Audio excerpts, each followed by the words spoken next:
नमस्कार, मैं हूँ सीमा गोयल और आज हम पढ़ने वाले हैं एक महत्वपूर्ण अलंकार, उपमा अलंकार। उपमा से तात्पर्य है समानता दिखाना। दो भिन्न पदार्थों में रूप, गुण, अलंकार, कर्म आदि के आधार पर सादृश्य प्रतिपादन। सादृश्य प्रतिपादन से मतलब है समानता दिखाना ही उपमा कहलाती है। उपमा में दो वस्तुओं को एक साथ रख करके समता दिखाई जाती है। जैसे नील कमल से सुंदर नयन। नयन किसके समान है? नीले कमल के समान। सीता जी किसके समान सुंदर हैं? चंद्रमा के समान सुंदर हैं। उपमा का जो शाब्दिक अर्थ है वह है समीप से मापना या तोलना। कुल मिलाकर दो अलग अलग पदार्थ होते हैं, लेकिन या तो उनके रूप में समानता होती है, या उसके गुणों में समानता होती है, या उनके स्वभाव में, या फिर उनके कार्यों में समानता होती है, और इसी के कारण एक की उपमा दूसरे को दी जाती है।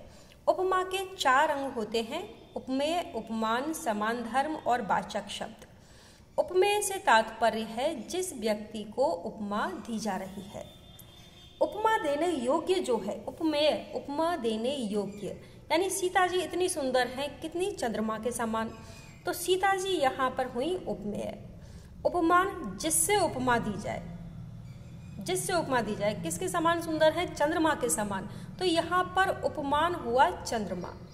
हिरणी से सुंदर नयन, तो नयन कैसे हैं? हिरणी के समान है, तो हिरणी यहाँ पर हुई उपमान।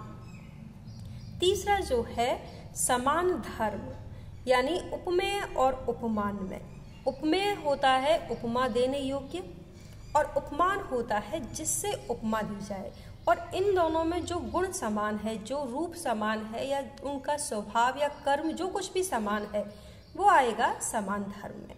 इसके बाद आता है वाचक शब्द। वाचक शब्द से तात्पर्य है समानता दिखाने वाले शब्द, जैसे सा, सम, सरिस, सदृश या समान। उदाहरण के लिए मुख मयंक सम मंजू मनोहर। मुख है वो चंद्रमा के समान मंजू और मन को हरने वाला है। तो यहाँ पर मुख तो है उपमेय, क्योंकि उपमा किसको दी जा रही है? मुख को। तो मुख है उपमेय। मुख इतना सुंदर है, किसके समान? चंद्रमा के समान, तो चंद्रमा हुआ यहाँ उपमान। सम एक वाचक शब्द है जो समानता दिखा रहा है, जो बता रहा है कि यहाँ पर उपमा अलंकार है, तो सम हुआ वाचक शब्द। और मंजू और मनोहर ये हुए समान धर्म, यानी मुख में और चंद्रमा में एक चीज की समानता है कि दोनों ही सुंदर हैं, दोनों ही मन को मोहने वाले हैं। तो ये हुए उपमा के 4 अंग। इसी तरह से पीपल पात सरिस मन डोला, तो पीपल के पत्ते के समान मन डोलने लगा। तो यहाँ किसका मन डोलने लगा? तो दशरथ जी का मन की बात थी यहाँ, तो मन हो गया उपमेय।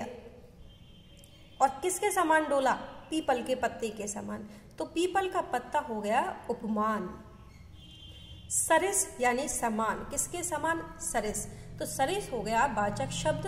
और दोनों में क्या समानता थी? मन में और पीपल के पत्ते में, कि दोनों ही डोलने लगे, तो समान धर्म हो गया डोला, यानी चंचल होना।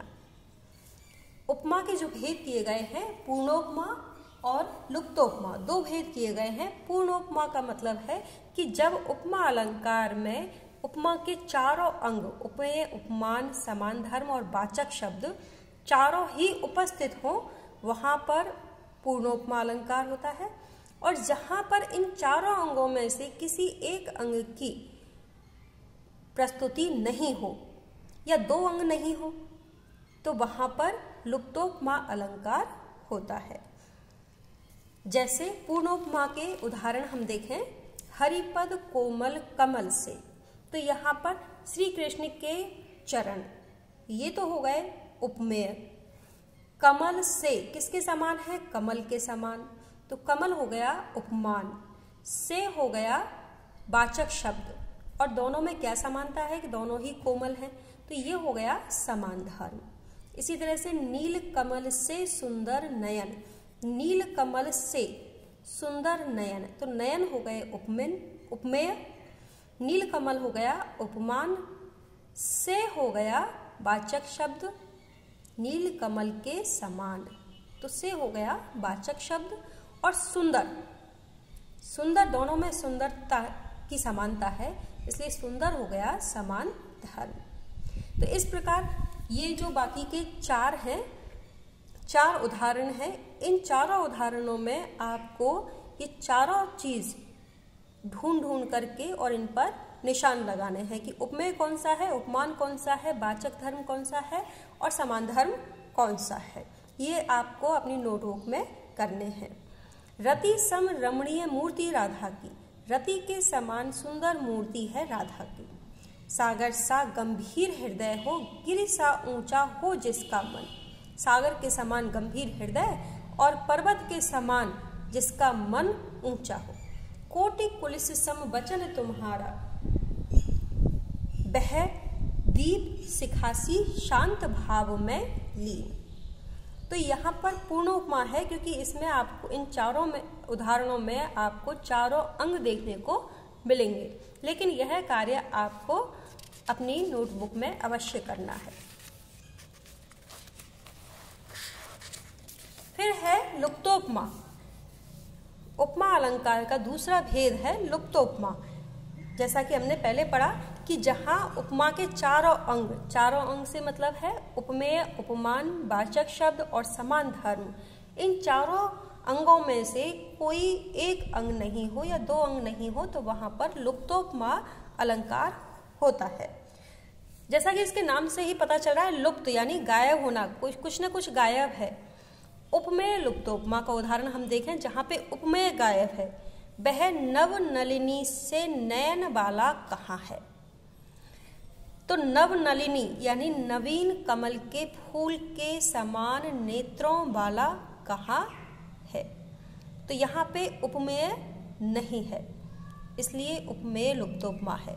पड़ी थी बिजली सी विकराल, बिजली के समान विकराल वह वहाँ पड़ी हुई थी।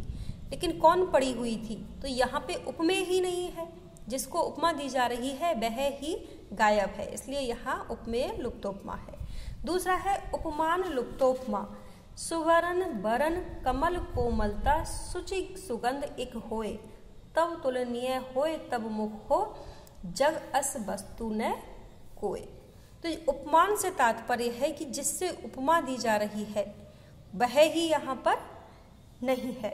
सुवर्ण बरन कमल कोमलता, सुचि सुगंध एक होए, तब तुलनीय होए तब मुख हो, जग अस वस्तु न कोय।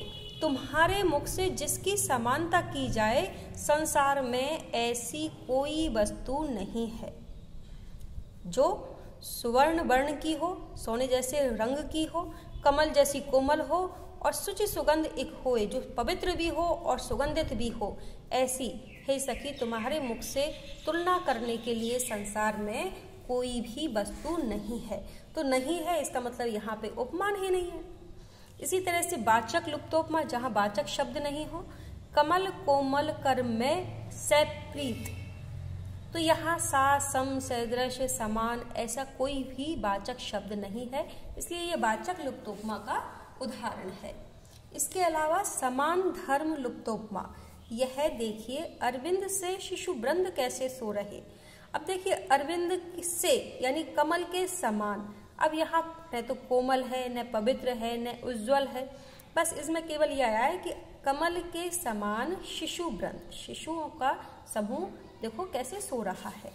तो यहाँ पे समान धर्म नहीं है, जो दोनों में समान गुण होना चाहिए था, समान रूप गुण या स्वभाव या कर्म, उसका यहाँ पर अभाव है, लुप्त हो गया है, इसलिए समान धर्म लुप्तोपमा है। नयन तेरे मीन से हैं, तुम्हारे नेत्र मछली के समान हैं। अब नेत्रों की उपमा मछली से दी गई है, तो नयन यहाँ पे उपमेय है, मीन यहाँ उपमान है, से यहाँ वाचक शब्द है, लेकिन गायब है तो समान धर्म। मछली के समान चंचल है या मछली के समान सात्विक है, ऐसा कोई भी उल्लेख यहाँ पर नहीं आया है, तो यहाँ पर समान धर्म लुप्तोपमा अलंकार है। आशा करती हूँ आपको उपमा अलंकार अच्छी तरह से समझ आ गया होगा। अगर नहीं आया है तो आप बार बार इस वीडियो को देखें, इन उदाहरणों को याद करें, अपनी कॉपी में लिखें और इन सभी उदाहरणों में आप उपमेय उपमान वाचक शब्द समान धर्म को ढूंढ करके नोट करें। धन्यवाद।